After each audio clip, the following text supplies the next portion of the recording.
¿Qué pasa exactamente en FECODE? ¿Por qué es noticia FECODE el día de hoy? Pues en esta semana salió, esta es la investigación también que se está haciendo y hubo un allanamiento a FECODE por esta situación, porque se hizo esta donación que según la fiscalía no es legal y se querían recuperar documentos y buscar pruebas documentales sobre todo. Entonces, bueno, se encontró un acta en el que se decía y se aprobaba esta donación de 500 millones, pero lo que te digo, no se hace directamente a la campaña, sino que se hace al Partido Colombia Humana, lo que sí está permitido. Las campañas no pueden recibir este tipo de donaciones de personas jurídicas, pero los partidos sí. Entonces, ¿qué es otra cosa? ¿A dónde se fue esta plata? Porque esta plata entró, o sea, entró a Colombia Humana como partido, se utilizó en la campaña, pero no fue reportada en la contabilidad de la campaña. Otro pequeño detalle es que si esta plata se reportaba y entraba en la contabilidad oficial, las cuentas del presidente superan los topes, con lo que estaría incurriendo en un delito electoral por el que tiene que responder él como candidato, el gerente de la campaña, que es el actual gerente de Copetrol, y también estaría involucrado por esta tercerización rara que se hizo el presidente de ese momento del Partido Colombia Humana, que es uno de los que hacen parte de esta coalición del pacto histórico.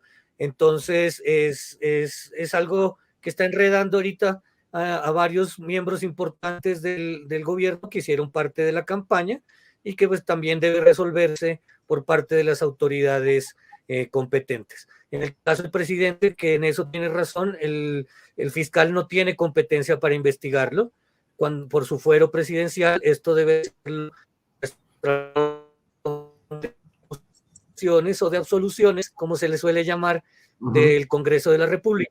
Entonces, en eso sí tiene razón, pero sí hay ese enredo con esas platas que deberían haberse hecho directamente en el aporte para que quede claro. Según otras cosas, otras investigaciones que han hecho los medios, creo que también La Silla Vacía fue el donde lo leí, es que esta plata se dedicó en el gasto de a pagarle 83,000 pesos a los testigos electorales, que es un gasto que se hace el día de elecciones. Entonces sí fue una cosa que favoreció directamente a la campaña, por la que sí debería haberse reportado. Entonces debe aclararse esto en el Consejo Nacional Electoral, en la Fiscalía y bueno, y en las entidades competentes para buscar este tipo de resultados.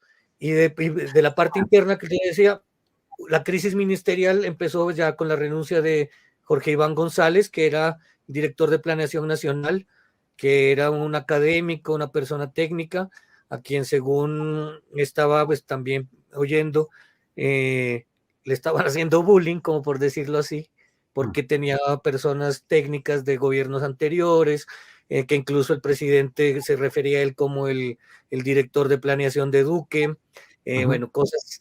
Bueno, Finalmente, perdóname, para... Gabriel renunció. Cuéntame. Sí, me parece interesante algo que comentaste. Yo pienso en lo personal que, claro, dos cosas que parecen contrarias pueden ser ciertas al mismo tiempo.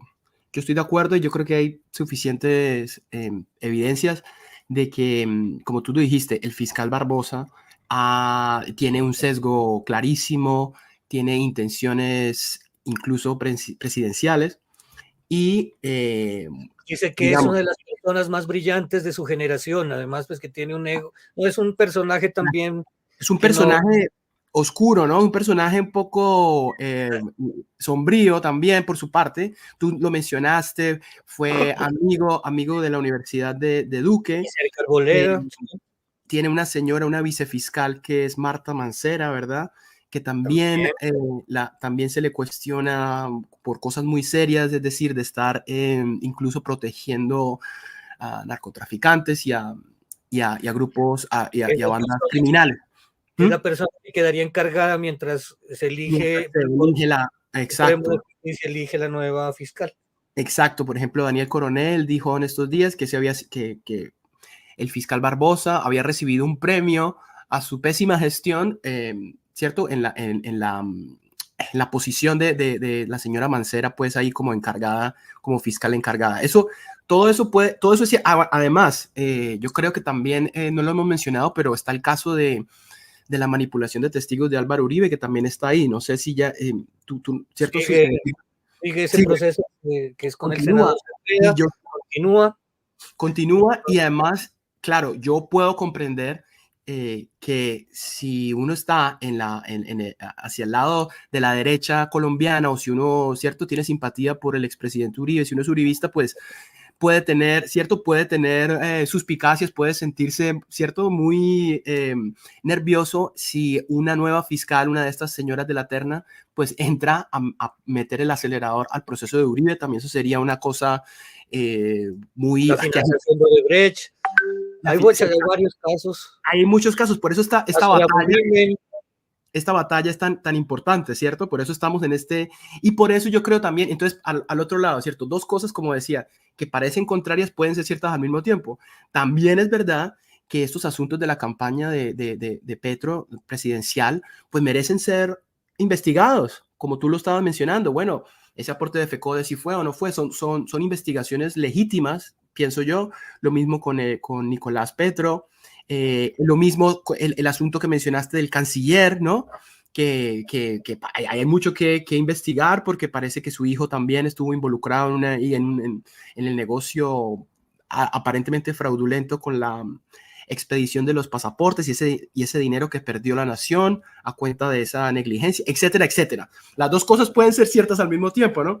Y lo más importante que creo que dijo Tirso en su intervención ahorita es que esta situación y esta actitud de Barbosa y de las personas en la derecha le da la excusa perfecta a Petro para salir a hacer lo que hizo y el tweet que ahorita vimos que leyó el señor Holman Morris para mostrarse como la víctima de una persecución, del lawfare del que hablan ahora, ¿no? Del golpe blando, y una nueva oportunidad para, digamos, sembrar la amenaza de la movilización popular, que yo creo que eso es lo más como espeluznante, ¿no? Lo que produce más inquietud, a mí por lo menos, ¿cierto? Esa idea de que a mí no me pueden investigar porque si no las personas de mi pueblo, el pueblo soy yo, etcétera, va a salir a las calles.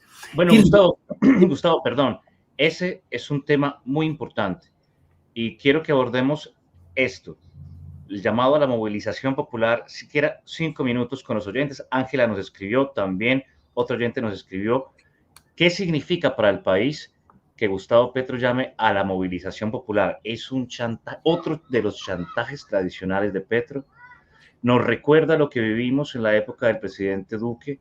Petro parece que gobierna igual a como fue alcalde, o sea, una oposición de fantasía, porque ahora que gobierna él, tiene que oponerse porque es su forma de ser político y ya que no tiene a un otro gobernando, parece que hace un paraestado, un estado paralelo de fantasía, como del que habló cuando le dijeron que no había un acueducto en el Chocó y él empezó a criticar a su propio gobierno como si él fuera la oposición.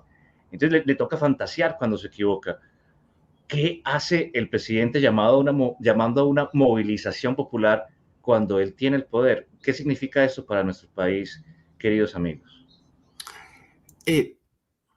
Sí, gracias, Silvio, exacto, por volver a plantear ese asunto. Yo creo que pues lo que vemos, y para terminar yo mi intervención, es que pues hay dos narrativas, ¿verdad? La narrativa progresista de los que apoyan al gobierno, en la que él es un héroe que está siendo perseguido por las fuerzas oscuras que no quieren el progreso, que odian a los progresistas, etcétera, etcétera. Está esa narrativa y está la otra narrativa que es la que representa al fiscal Barbosa, en la que, bueno, Petro es un incompetente, también es corrupto y bueno, y hay que, ¿cierto? Estas investigaciones contra Petro tienen que continuar.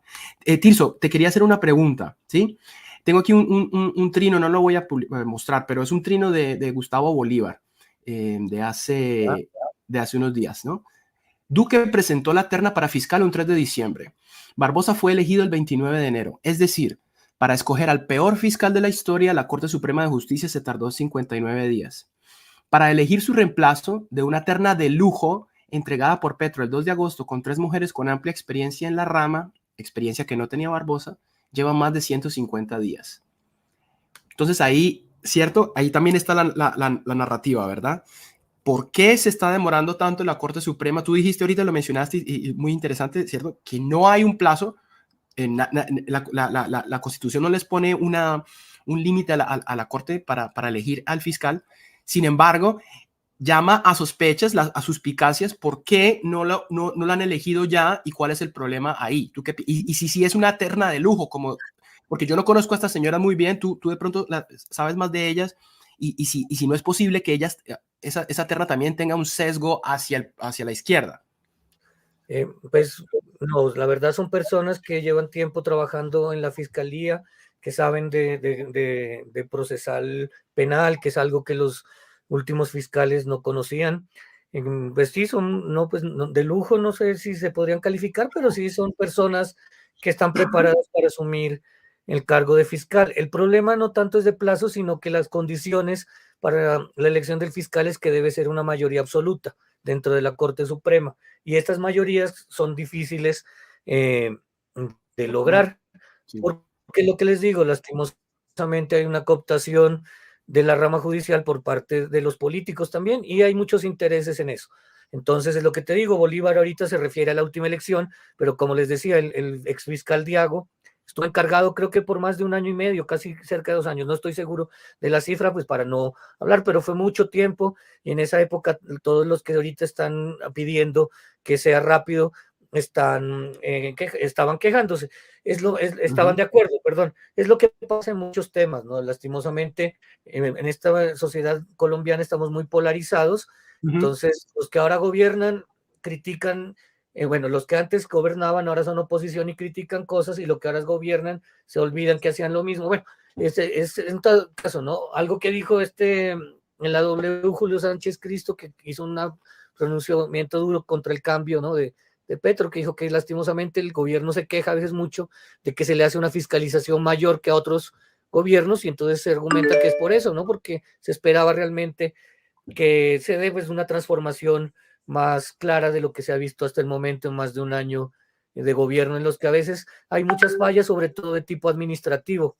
Lo que te digo, por ejemplo, que no se haya nombrado en todo este tiempo un director en propiedad del INVIMA. Se le perdió ahí la conexión a...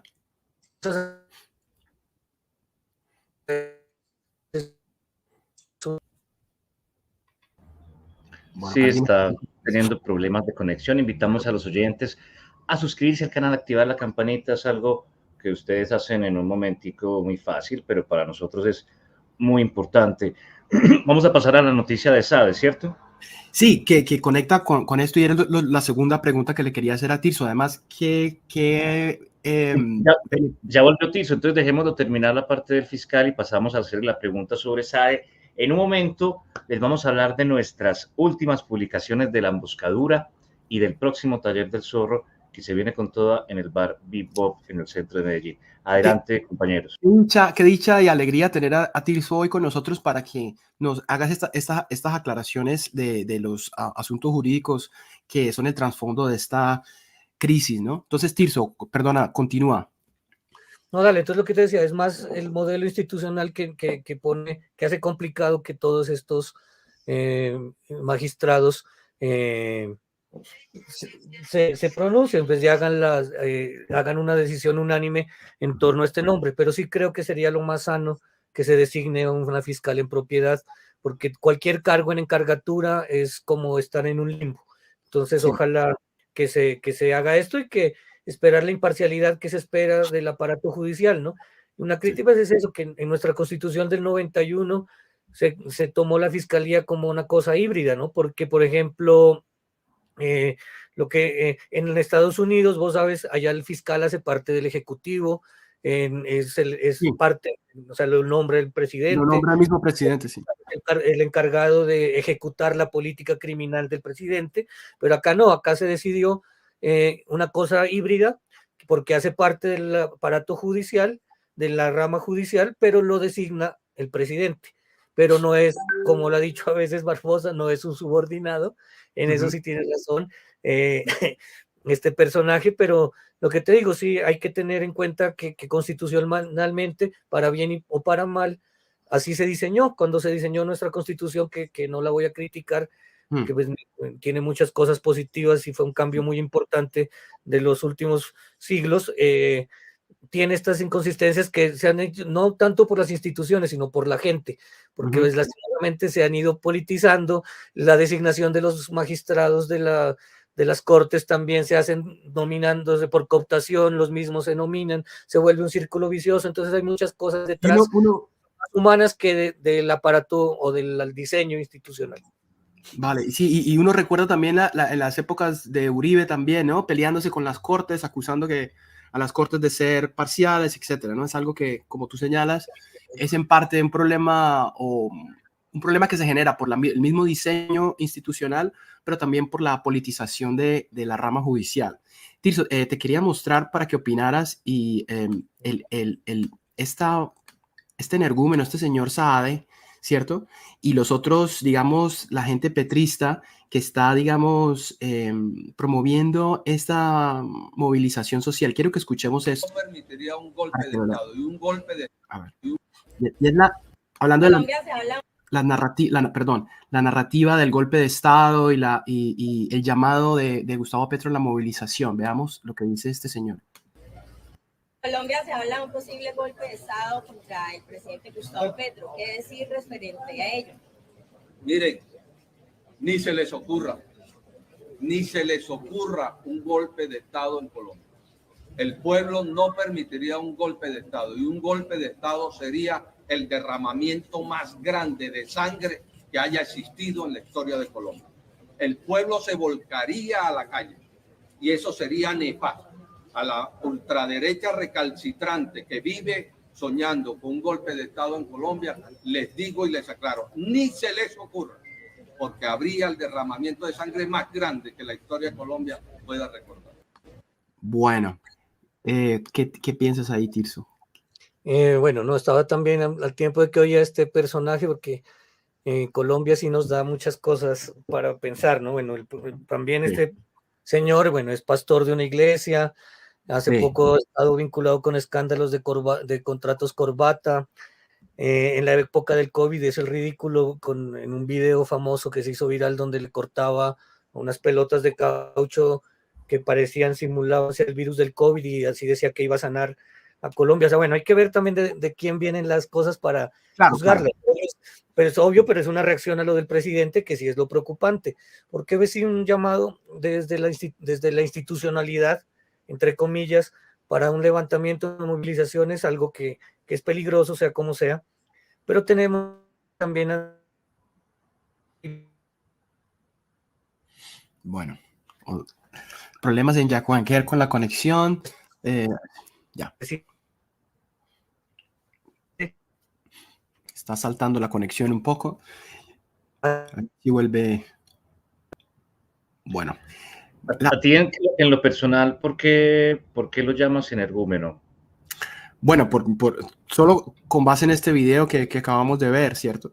Digamos, la razón y los otros asuntos que estaba comentando Tirso antes de que se cortara, ¿verdad? Que es un señor que es un pastor de una iglesia que tiene una personalidad grandilocuente, es uno de estos personajes folclóricos de la política, pero que aquí me interesó este video porque digamos que Saade está diciendo explícitamente lo que el presidente estaba insinuando en su trino. Eso es básicamente lo que estaba diciendo Petro en su trino largo que comentamos al principio. Es una defensa de a esa amenaza, o sea, la amenaza implícita, más o menos implícita en el trino de Petro, pues aquí este señor, como otros aúlicos de Petro, otros, ¿cierto? Y aspirantes también a epígonos de Petro,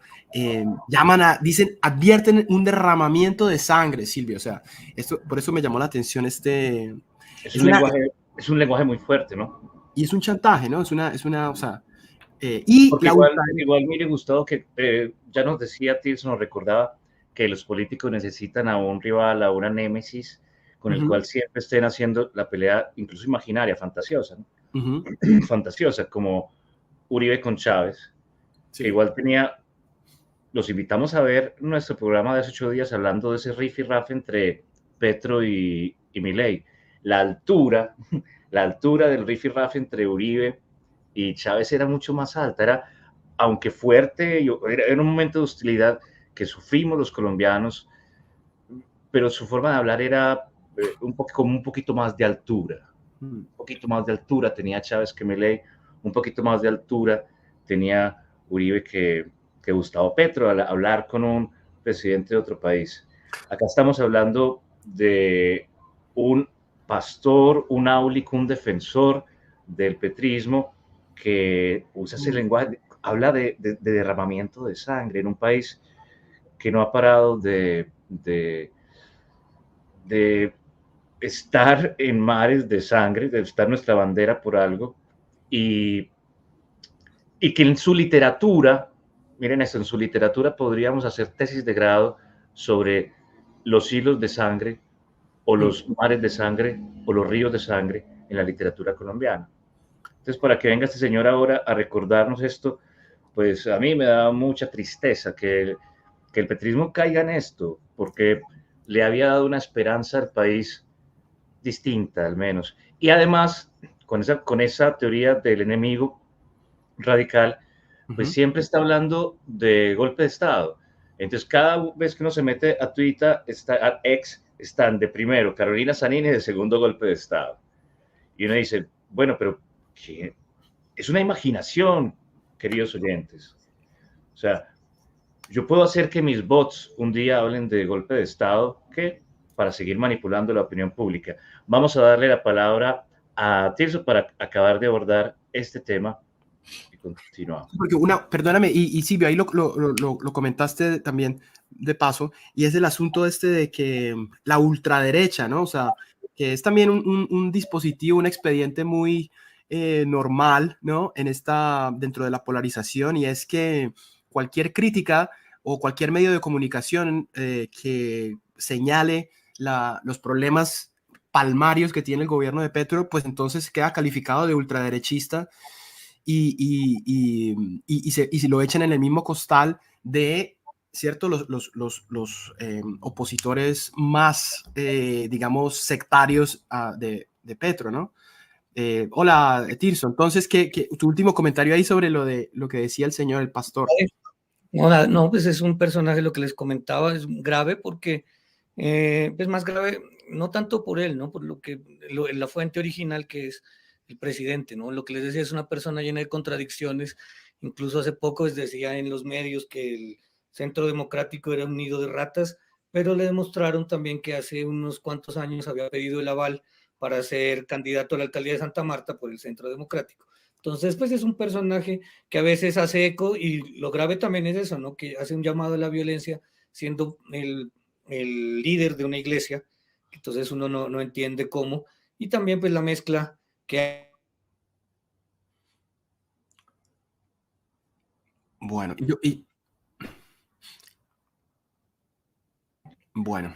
Bueno, Tirso ya está en la casa, pero también en la casa hay pequeños problemas de conexión. Saludamos a los oyentes, que este sea el momento para invitarlos a suscribirse al canal, activar la campanita, pero también a conocer las publicaciones y actividades que tenemos en La Emboscadura. Miren, nosotros tenemos un emprendimiento de camisetas literarias en la que también tenemos estas hermosas camisetas del Deportivo Independiente de Medellín, tenemos del Atlético Nacional. Los invitamos a que conozcan nuestros emprendimientos con los cuales nos sostenemos. Por ejemplo, el Taller del Zorro Emboscado. Acá pueden visitarme, los invito a suscribirse a mi página de Instagram. Acá podemos ver nuestras publicaciones del día. Estamos atendiendo en el bar La Curva, donde era Bantú.